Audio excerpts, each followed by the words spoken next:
Hi Monday morning எல்லோரும் எப்படி இருக்கீங்க?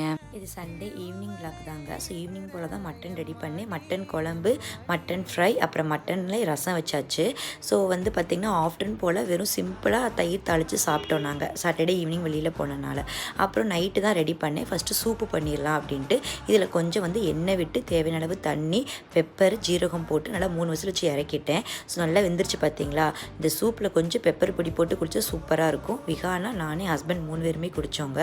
இது குழந்தைக்கு ரொம்பவே நல்லது. நான் ஃபீட் பண்ணுறதுனால நானுமே அடிக்கடி சூப்பு குடிப்பேன். அதுக்கப்புறமா உருளைக்கிழங்கு போட்டு தான் குழம்பு ரெடி பண்ணேன். வறுத்து தான் பண்ணினேன். ஸோ சின்ன வெங்காயத்தை நல்லா வதக்கிட்டு இந்த மட்டனை எண்ணெயிலே வதக்கி கிரேவி மாதிரி பண்ணுங்க, சூப்பராக இருக்கும். அப்புறம் இந்த குழம்புல இருக்கிற மட்டனை தனியாக எடுத்து தாளித்து ஃப்ரை மாதிரி பண்ணியாச்சு. என் ஹஸ்பண்டுக்கு ரொம்பவே பிடிக்கும். அந்த மட்டன் சூப்பு கொஞ்சம் இருந்தது, அதை வேஸ்ட் பண்ணாமல் அதிலே ரசம் மாதிரி ரெடி பண்ணிட்டேங்க. குழம்பு தாளித்து ஊற்றியாச்சு. ஸோ சண்டே ஈவினிங் இதுதான் எங்கள் வீட்டில். பிடிச்சிருந்தா சப்ஸ்கிரைப் பண்ணுங்கள், லைக் பண்ணுங்கள்.